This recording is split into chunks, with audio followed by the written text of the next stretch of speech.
viruses.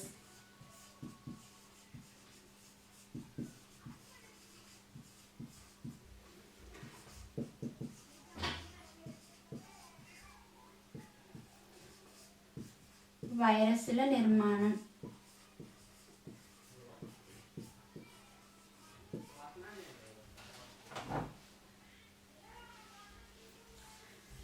All viruses consist 2 basic components. అన్ని వైరస్లో 2 ఏంటంటే ప్రధానమైన కాంపోనెంట్స్ ఉంటాయి. అవి ఏంటో చూద్దాం.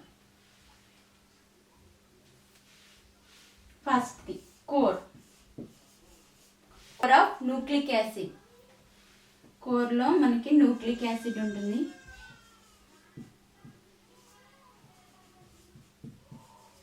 Nucleic acid to forms the genome.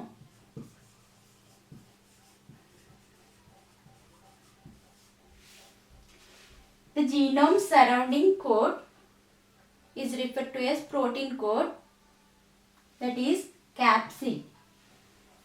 Okay, genome ni cover చేస్తూ సరౌండింగ్ చుట్టుకుని కోట్ ఉంటుంది.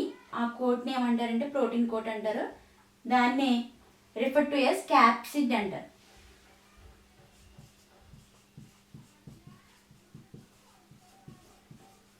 protein code referred to as capsid.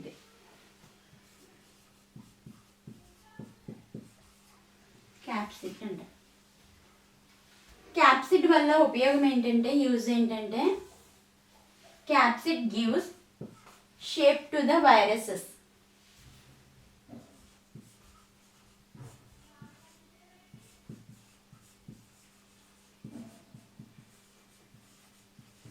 Virus కి షేప్, అంతేకాకుండా protective covering for genome.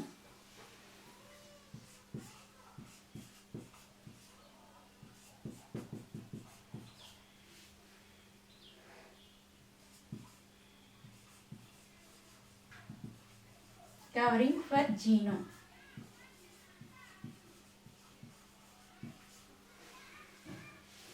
Capsid virus కి ఆకారాన్ని ఇస్తుంది. అలాగే ఇంకేమిస్తుందంటే రక్షణ కూడా ఇస్తుంది. దేనికి రక్షణ ఇస్తుందంటే జీనోమ్కి రక్షణ ఇస్తుంది అనమాట. Next capsid. నెక్స్ట్ మనం core first component, second component capsid. ఇక్కడ చెప్పుకున్నాం కదా capsid. Capsid it is composed of protein sub units. ఇది ప్రోటీన్ సబ్ యూనిట్స్తో నిర్మితమై ఉంటుంది.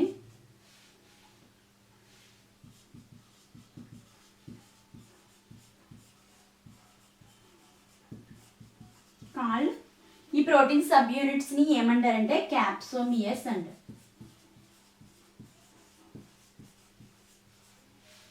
ఈ క్యాప్సోమియర్ల యొక్క నెంబరు దేని మీద డిపెండ్ అయి ఉంటుందంటే depending upon type of virus.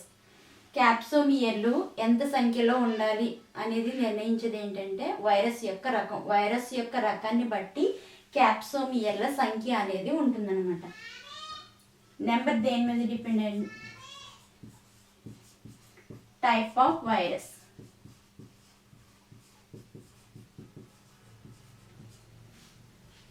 వైరస్లో న్యూక్లిక్ యాసిడ్స్ అనేవి either in dsDNA or ssDNA.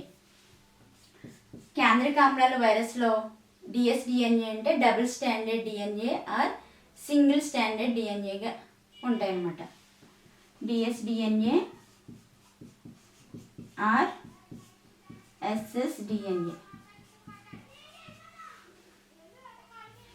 Okay. Viruses that infect plants have single stranded RNA.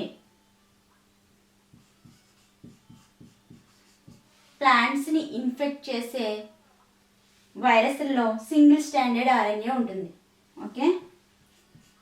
Next viruses that infect animals have dsDNA, double standard DNA. యానిమల్స్ని infect చేసే వైరస్లో యానిమల్స్ని అంటే జంతువులకు సంక్రమించే వైరస్లు ఏంటంటే ఏముంటుందంటే డబుల్ స్టాండర్డ్ డిఎన్ఏ ఉంటుందన్నమాట. Next most of the bacteriophages contain dsDNA. బ్యాక్టీరియోఫేజెస్లో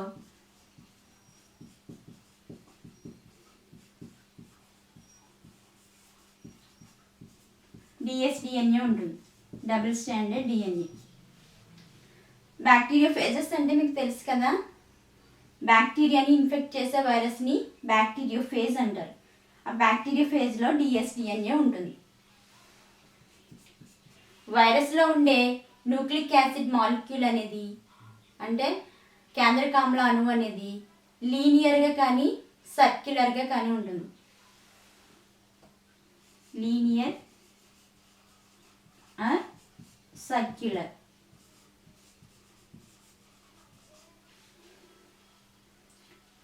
వలయాకారంలో కానీ దీర్ఘాకారంలో కానీ ఉంటుందన్నమాట. నెక్స్ట్ సమ్ అంటే pure viruses contain more than one nucleic acid molecule. ఒకటి కంటే కొన్ని వైరస్ల్లో ఒకటి కంటే ఎక్కువ న్యూక్లిక్ యాసిడ్ మాలిక్యూల్స్ అని ఉన్నాయి. దానికి example HIV, human immunodeficiency virus. Next విరాయిడ్స్.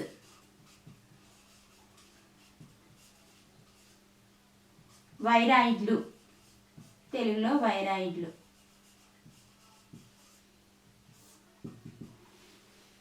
They contain only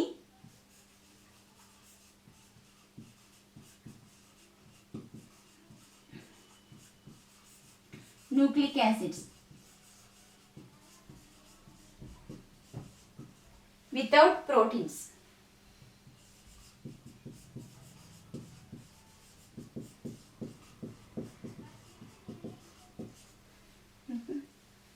Prions. Prionలు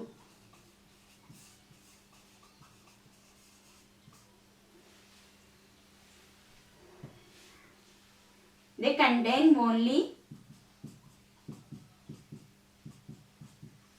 proteins without nucleic acids.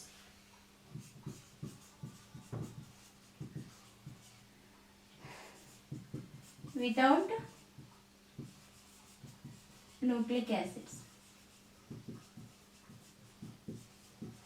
ఒకదానికి ఒకటి ఆపోజిట్గా ఉంటాయి. Okay, విరాయిడ్స్, prions. విరాయిడ్స్ అంటే ఏంటి? Viroids they contain nucleic acids without proteins. విరాయిడ్స్లో కేంద్రకామ్లాలు ఉంటాయి, ప్రోటీన్స్ ఉండవు. ప్రియాన్స్లో ప్రోటీన్స్ ఉంటాయి, న్యూక్లిక్ యాసిడ్ కేంద్రకామ్లాలు ఉండవు. ఇది structure of viruses.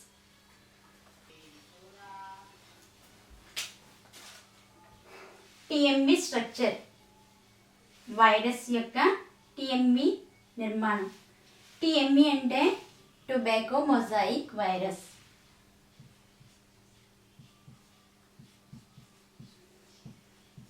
Tobacco mosaic virus. Tobacco mosaic virus. పొగాకు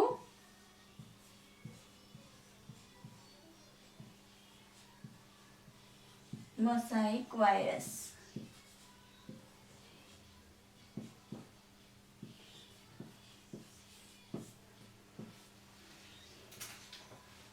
టిఎంవి స్ట్రక్చర్ చూస్తే, టొబాకో మొజాయిక్ వైరస్ స్ట్రక్చర్ చూస్తే ఈ విధంగా ఉంటుంది. అంటే ఎలా ఉంటుందో దీని యొక్క weight, length, okay, molecular weight ఎంత ఉందో అని చూడొచ్చు ఒకసారి. ఓకే, టిఎంఈ యొక్క లెంత్ ఎంత ఉంటుందంటే 300 nm నానోమీటర్స్. పొడవు అనేది 300 nm ఉంటుంది. Next 18 nm in diameter.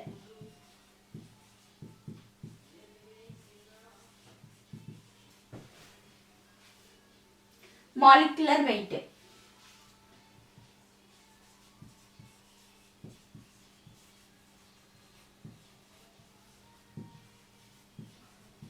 Molecular weight 39 into 10 to the power of 6 molecular weight ఉంటుంది. టీఎం యొక్క అణుభారం ఎంత ఉంటుందంటే 39 into 10 to the power of 6. ఇది టీఎం యొక్క స్ట్రక్చర్లో ఏంటంటే మనకి ప్రోటీన్ కనిపిస్తుంది. ప్రోటీన్ సబ్ యూనిట్స్ని ఏమంటారు? క్యాప్సోమియర్స్ అంటారు. ప్రోటీన్ సబ్ యూనిట్స్ని ఏమంటారు?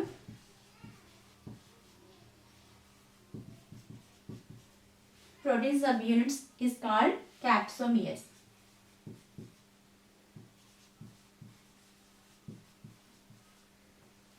ప్రోటీన్ యొక్క ఉప ప్రమాణాలని క్యాప్సోమియర్లు అని అంటారనమాట. చూడండి, ప్రతి ప్రోటీన్ ఉప ప్రమాణం కూడా క్యాప్సోమియర్లతో ఉందన్నమాట. ఇవన్నీ కూడా ప్రోటీన్ క్యాప్సోమియర్లు అనమాట. Each protein capsomere contain 158 amino acids.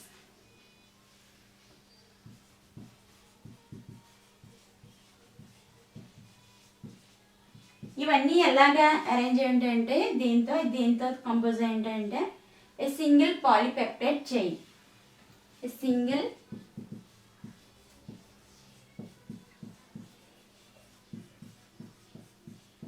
Polypeptide చైన్లా అరేంజ్ అయ్యి ఉంటాయి అన్నమాట. ఈ క్యాప్సోమియర్స్ అన్నీ కూడా, ఈ ప్రోటీన్ క్యాప్సోమియర్స్ అన్నీ కూడా మధ్య భాగంలో ఉన్న హాలో స్పేస్ ఉంటుంది. ఈ హాలో స్పేస్ని సరౌండ్ చేస్తూ ఉంటాయి అన్నమాట, చుట్టుకుని ఉంటాయి అన్నమాట. ఈ మధ్యలో ఉండే హాలో స్పేస్ ఎంత ఉంటుందంటే 4 mm ఉంటుంది.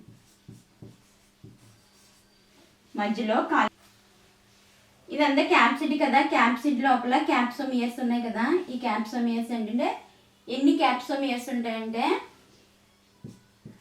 2130 క్యాప్సోమియర్స్ ఉంటాయి అన్నమాట. క్యాప్సోమియర్స్తో క్యాప్సిడ్ ఉంటుంది.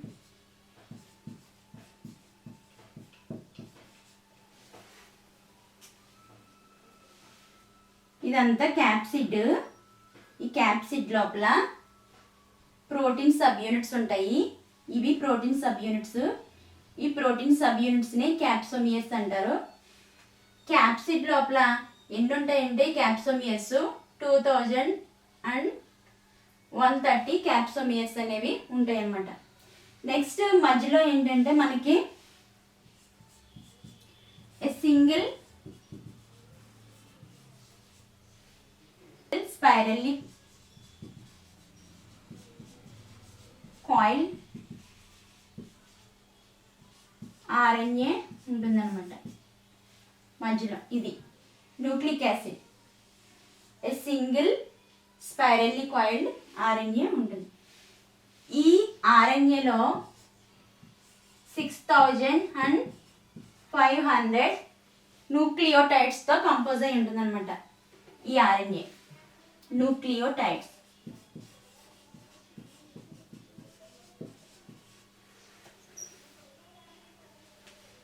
ఇది స్ట్రక్చర్ ఆఫ్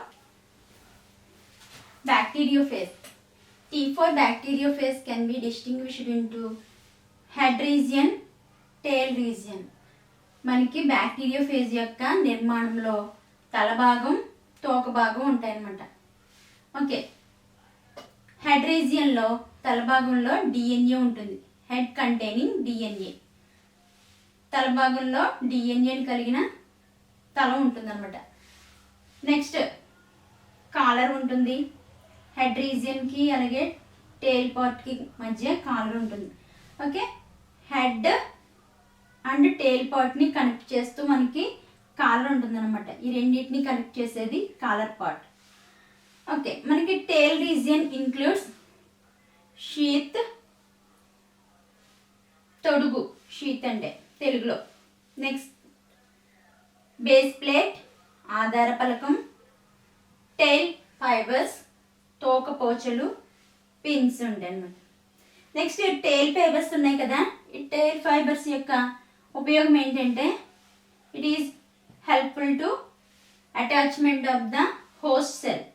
ఏంటంటే ఎందుకు ఉపయోగపడతాయి అంటే ఇవి హోస్ట్ సెల్ని అటాచ్ చేయడానికి అంటే అంటి పెట్టుకుని ఉండడానికి ఈ టైల్ ఫైబర్స్ అనేవి ఉపయోగపడతాయి అనమాట. నెక్స్ట్ ఇక్కడ షీత్ ఉంది కదా, టైల్ షీత్. ఈ షీత్ యొక్క ఉపయోగం ఏంటంటే, యూజ్ ఏంటంటే, ఇది వైరల్ డిఎన్ఏని హోస్ట్ సెల్లోకి ఇంజెక్ట్ చేయడానికి ఉపయోగపడుతుంది అనమాట. వైరస్లో ఉండే డిఎన్ఏని అతిదేయ కణంలోకి ప్రవేశపెట్టడానికి ఈ షీత్ అనేది, తొడుగు అనేది ఉపయోగపడుతుంది. ఇది బ్యాక్టీరియా.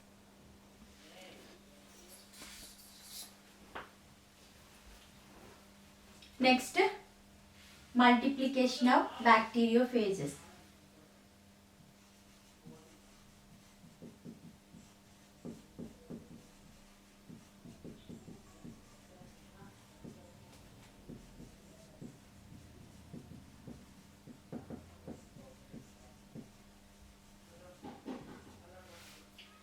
Multiplication or replication.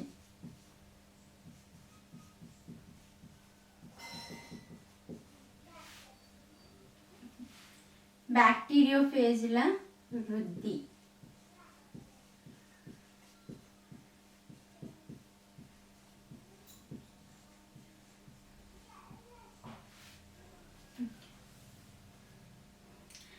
మనం వీ హ్యావ్ ఆల్రెడీ డిస్కస్డ్ ఏంటంటే, బ్యాక్టీరియా వైరస్ అనేవి ఏంటంటే అవుట్ సైడ్ ఉన్నప్పుడు ఏంటంటే నాన్ లివింగ్ థింగ్స్, నిర్జీవంగా ఉంటాయి. ఏదైనా ఒక సెల్లోకి వెళ్ళిన తర్వాతే అవి అలైవ్ అవ్వగలవు. అవి ఏదైనా ఒక సెల్లోకి వెళ్ళిన తర్వాతే అవి అలైవ్ అవ్వగలవు, జీవం కలిగి ఉంటాయన్నమాట. అయితే ఇప్పుడు ఏంటంటే మనకి వైరస్ల యొక్క వృద్ధి, బ్యాక్టీరియోఫేజ్ల యొక్క వృద్ధి ఎలా జరుగుతుందో చూద్దాం. బ్యాక్టీరియోఫేజ్ అంటే ఆల్రెడీ చెప్పాను, ఏదైనా బ్యాక్టీరియాని వైరస్ ఇన్ఫెక్ట్ చేస్తే దాన్ని ఏమంటారంటే బ్యాక్టీరియోఫేజ్ అని అంటారు. ఇక్కడ మనం ఏంటంటే T11 బ్యాక్టీరియోఫేజెస్ కోసం నేర్చుకుంటాం. అండ్ ఫస్ట్ మనకి బ్యాక్టీరియా యొక్క వైరస్ యొక్క డెవలప్మెంట్ జరగాలంటే ఖచ్చితంగా దానికి ఒక బ్యాక్టీరియా సెల్ కావాలి. బ్యాక్టీరియా సెల్ అని ఇంక్లూడ్ ఏ సెల్ అయినా, ఆల్గే, ఫంగే, ఏ సెల్ అయినా అవ్వచ్చు. ఏంటంటే ఇక్కడ బ్యాక్టీరియా సెల్ కోసం మనం చెప్పుకుంటున్నాం. బ్యాక్టీరియా సెల్ ఇన్ఫెక్ట్ చేస్తుంది, అది కూడా ఈక్వలై సెల్స్ని మొత్తం ఏంటంటే వైరస్ ఇక్కడ ఏంటంటే పేజ్ అని అంటాం, లేకపోతే ఆర్ రెప్లికేషన్ అని కూడా అనొచ్చు.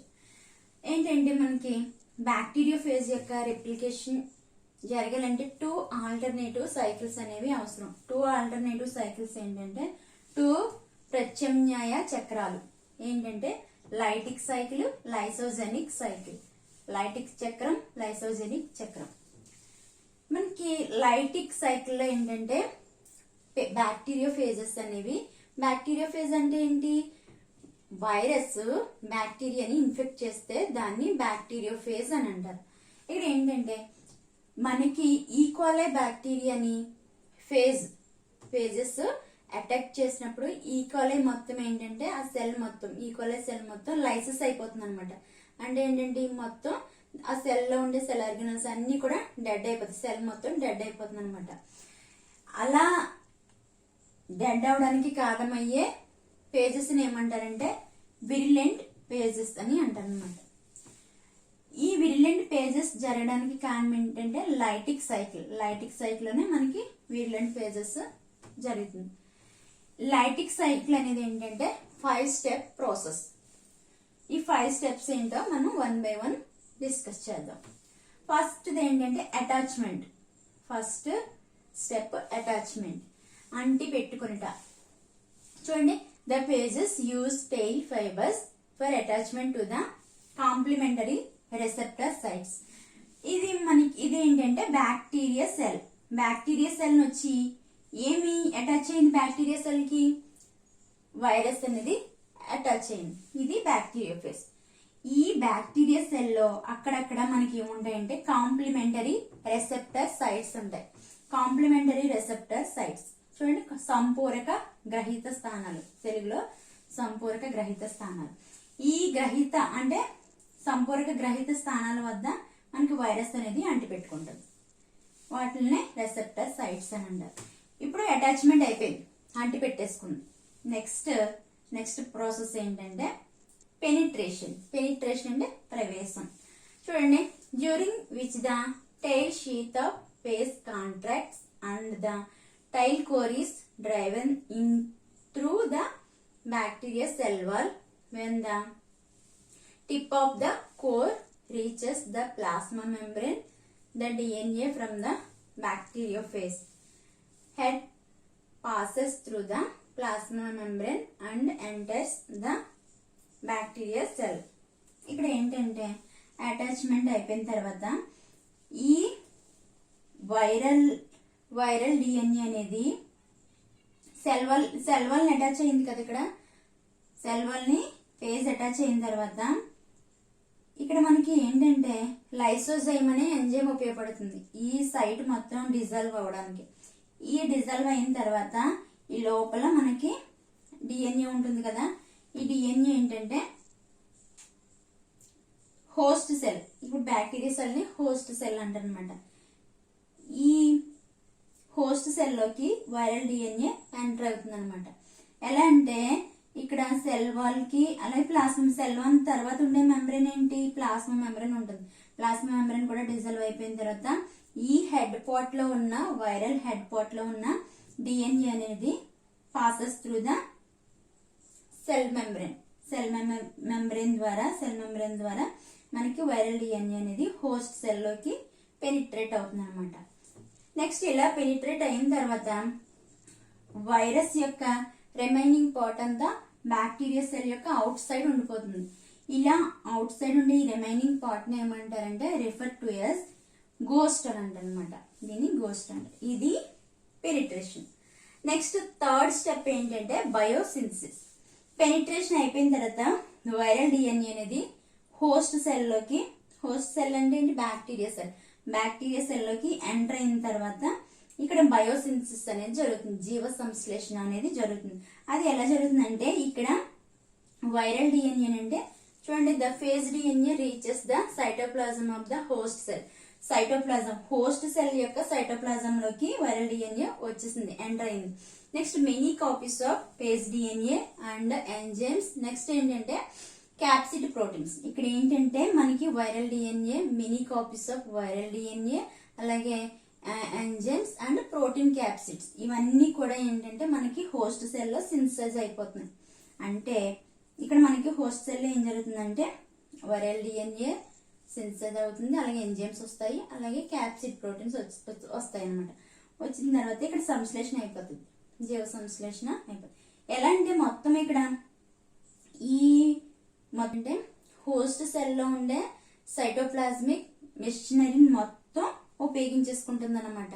ఇలా జరిగిన ఫ్యూ మినిట్స్ మనకి ఈ సింథసైజ్ అయిన వైరల్ డిఎన్ఏ, అలాగే ఎంజైమ్స్, క్యాప్సిడ్ ప్రోటీన్స్ ఇవి ఏమి కూడా కొన్ని నిమిషాలు కనిపించవు అన్నమాట.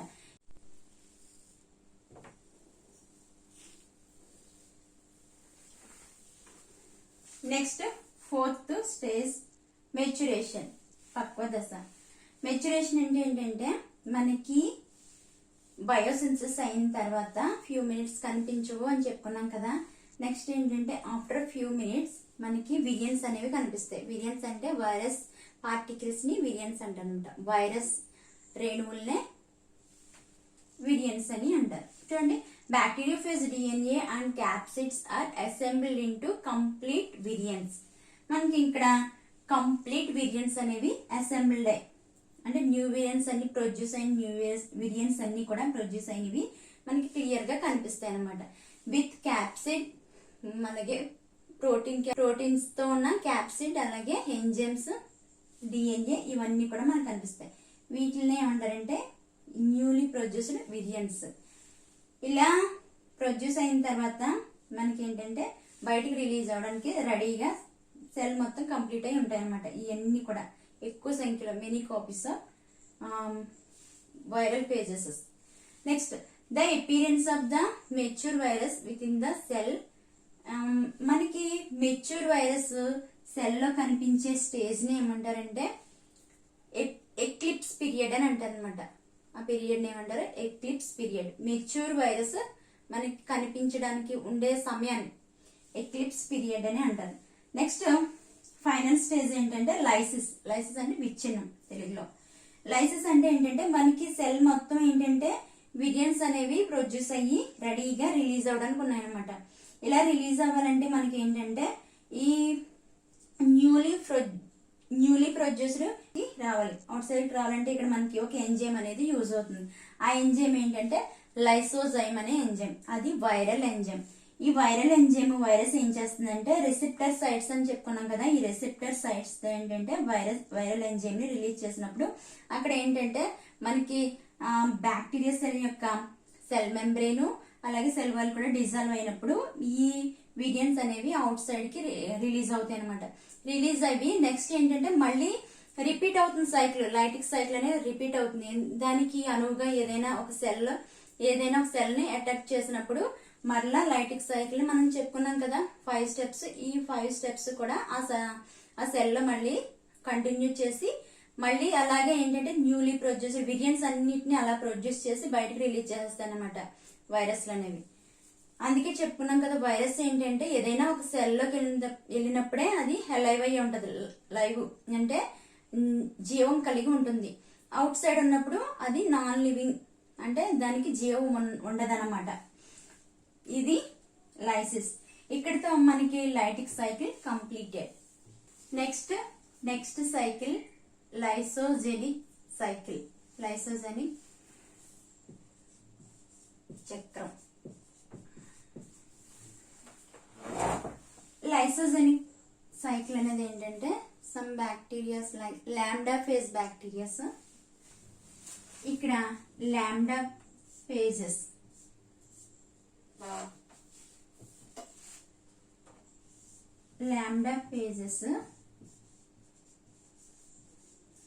డెవలప్ అయ్యేటప్పుడు మనకి హోస్ట్ సెల్ లో లైసిస్ జరగదు. ఇక్కడ హోస్ట్ సెల్ అనేది లైసిస్ అవ్వదు, అలా ఉంటుందన్నమాట.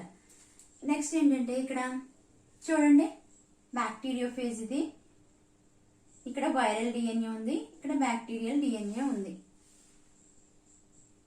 నెక్స్ట్ స్టేజ్కి వచ్చేటప్పటికి చూడండి viral DNA enters to the bacteria cell. Bacteria cell లోకి వైరల్ డిఎన్ఏ అనేది ప్రవేశమైంది.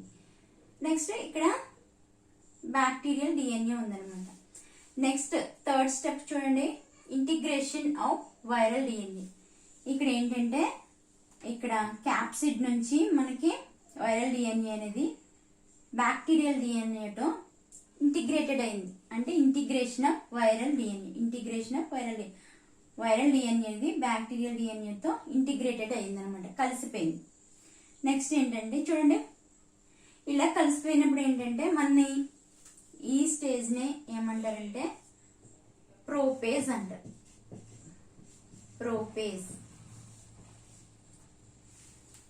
ఈ పేజెస్ ని ఏంటంటే లైసోజెనిక్ జరిగే ఈ లైసోజెనిక్ సైకిల్ జరిగే ఈ పేజెస్ ని ఏమంటారంటే టెంపరేట్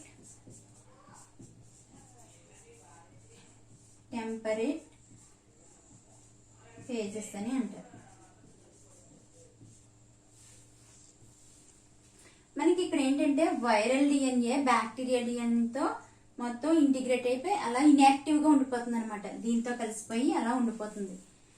నెక్స్ట్ ఏంటంటే మనకి ఈ వైరల్ బ్యాక్టీరియల్ డిఎన్ఏ ఎన్నిసార్లు రెప్లికేట్ అవుతే దాంట్లో ఎన్నిసార్లు ప్రత్యుత్పత్తి జరిగినా ఏంటంటే బ్యాక్టీరియల్ డిఎన్ఏతో పాటు వైరల్ డిఎన్ఏ కూడా రెప్లికేట్ అయిపోతుంది.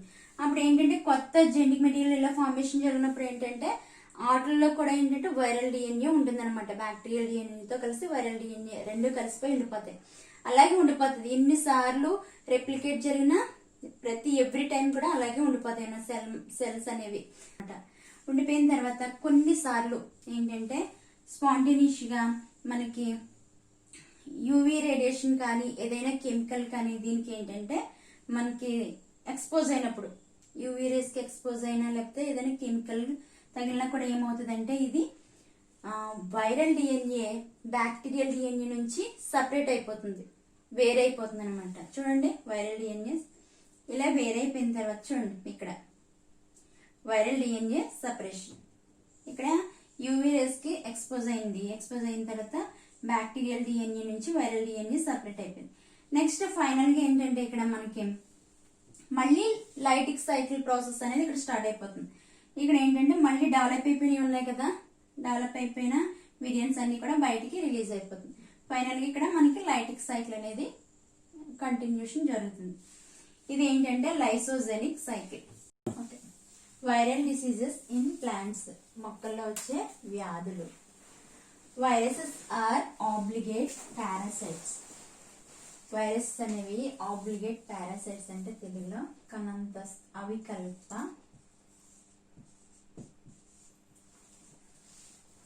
కణాంతస్థ పరాన్నజీవులు.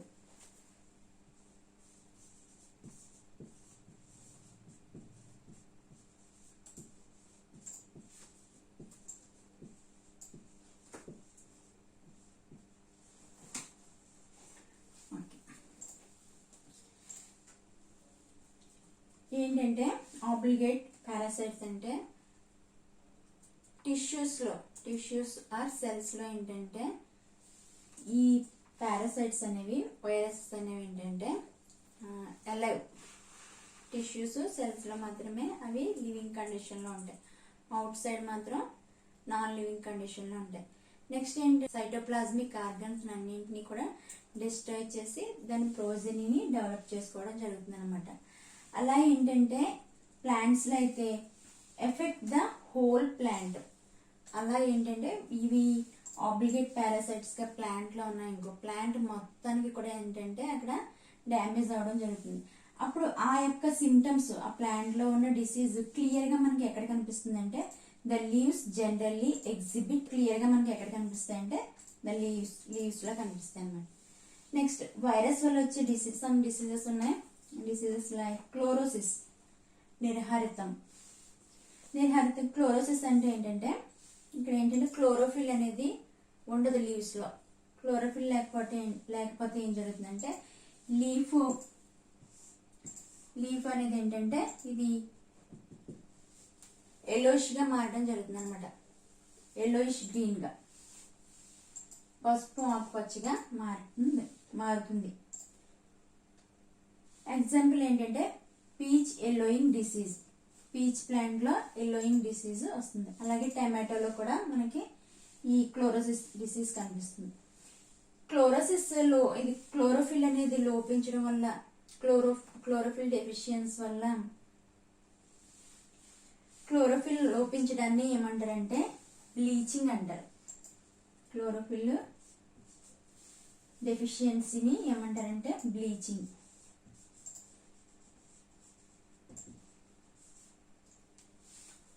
క్లోరోఫిల్ లోపించడాన్ని బ్లీచింగ్ అంటారు. Next mosaic.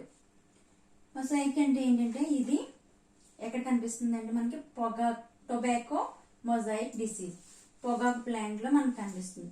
ఇక్కడ ఏంటంటే డిసీజ్ వచ్చినప్పుడు ఎలా ఉంటదంటే పత్రం అంతా కూడా లీఫ్ అనేది డ్రాయింగ్ చేస్తే చిత్రవర్ణం, మంచి చిత్రవర్ణం ఏ విధంగా కనిపిస్తుందో ఆ విధంగా మనకి లీఫ్ అనేది కనిపిస్తుంది అనమాట.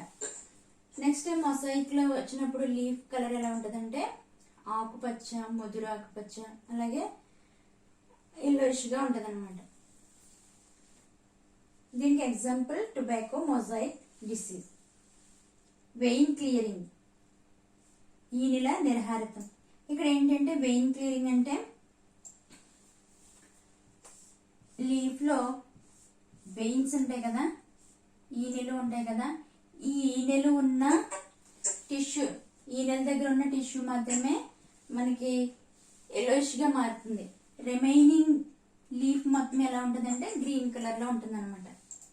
ఎగ్జాంపుల్ బెండి వెయిన్ క్లియరింగ్, బెండలో వచ్చే ఈనెల నిర్హారితం. నెక్స్ట్ మాల్ ఫార్మేషన్, కురూపత. ఇక్కడ ఏంటంటే వైరస్ ప్లాంట్ ని ఇన్ఫెక్ట్ చేయడం వల్ల అది కూడా స్టెమ్ లో ఏంటంటే మెరిస్టమాటిక్ టిష్యూ ఉంటది కదా, ఆ టిష్యూ దగ్గర ఏంటంటే ఈ సెల్స్ గ్రోత్ అనేది ఎక్కువగా ఉంటది అనమాట. అది స్టెమ్ అంతటా కొన్ని చోట్ల ఉబ్బినట్టు కనిపిస్తుంది. దాన్ని ఏమంటారంటే మాల్ ఫార్మేషన్ అంటారు, కురూపత. ఎగ్జాంపుల్ ఏంటంటే స్వాలన్ షూట్ కోకో ప్లాంట్ లో ఏంటంటే వచ్చే స్వాలన్ షూట్ ఉబ్బుతుంది అనమాట కాండం అక్కడక్కడ. Next breaking of flowers, Pushpa చీలికలు. కొన్ని ఫ్లవర్స్ ఏంటంటే కలర్ మారుతుంది అనమాట. కలర్ మారడం ఏంటంటే మనకి ఎక్కడ కనిపిస్తుందంటే tulip mosaic break. Tulip plants లో మనకి, టులిప్ పుష్పాల్లో మనకి బ్రేకింగ్ ఆఫ్ ఫ్లవర్స్, ఈ చీలికలు అనేవి కనిపిస్తాయి అనమాట. కలర్ అనేది, పుష్పాల కలర్ అనేది మారుతుంది, ఉన్న కలర్ కంటే వేరే కలర్ రావడం జరుగుతుంది అనమాట. ఇంకా ఏంటంటే ఈ వైరస్ వల్ల ఏంటంటే ప్లాంట్ లో, ఎకనామికల్లీ ఇంపార్టెంట్ ప్లాంట్స్ లో కూడా మనకి ఏంటంటే డిసీజెస్ రావడం వల్ల నష్టం అనేది మనకి వస్తుంది అనమాట. ఇది viral diseases in plants. Viral diseases in humans, మానవునిలో వైరస్ వల్ల కలిగే వ్యాధులు. Okay, viruses cause widespread diseases in humans. మానవుల్లో వైరస్ వల్ల చాలా వ్యాధులు రావడం జరుగుతుంది. Such as chicken pox,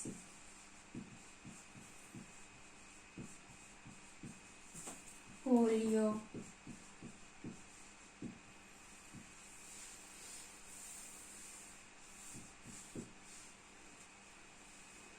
hepatitis,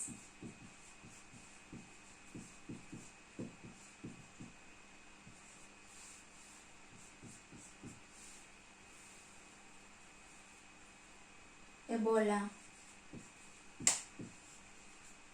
rabies, AIDS,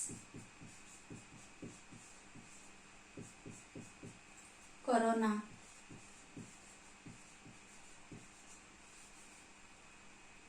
ఈ డిసీజెస్ అన్ని కూడా వైరస్ వల్ల వచ్చే డిసీజెస్ అన్ని.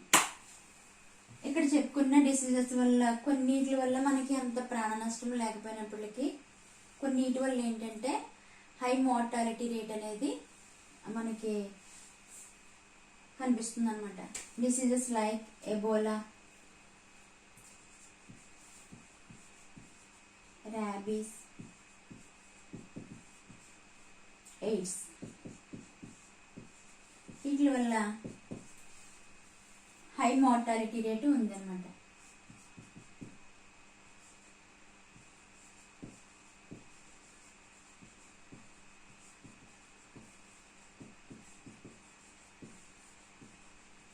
High mortality rate నమోదవుతుంది.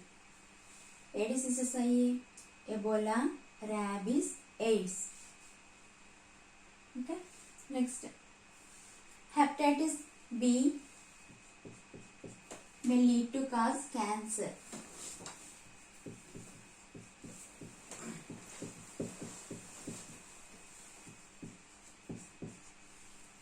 క్యాన్సర్ రావడానికి అవకాశం ఉందన్నమాట.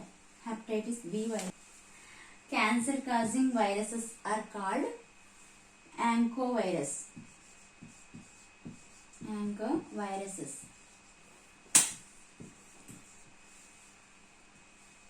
Some viruses cause serious diseases in some animals like cow,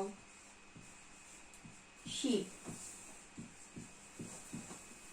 కొన్ని వైరస్ వల్ల ఏంటంటే యానిమల్స్ లో సీరియస్ డిసీజెస్ రావడానికి అవకాశం ఉంది.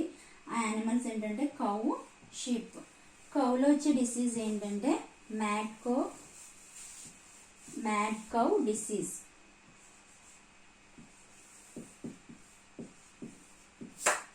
నెక్స్ట్ షీప్ లో వచ్చే డిసీజ్ ఏంటంటే స్కార్పీ,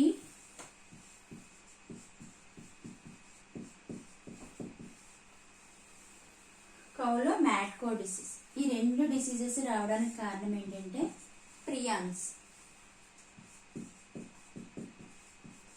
ప్రియాన్స్ అంటే proteinaceous infectious particles.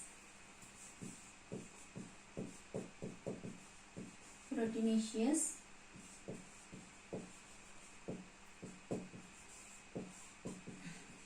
infectious particles.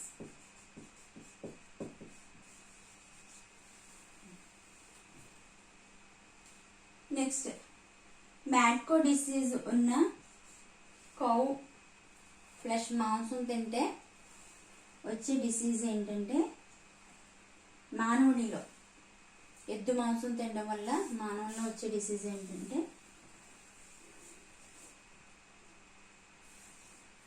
క్రచ్ఫీల్డ్ Jacob,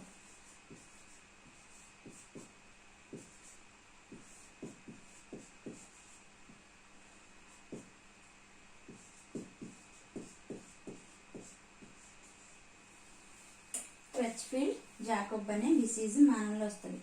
ఏం తినడం వల్ల? ఎద్దు మాంసం తినడం వల్ల వస్తుంది అన్నమాట. ఇవి వైరల్ డిసీజెస్ ఇన్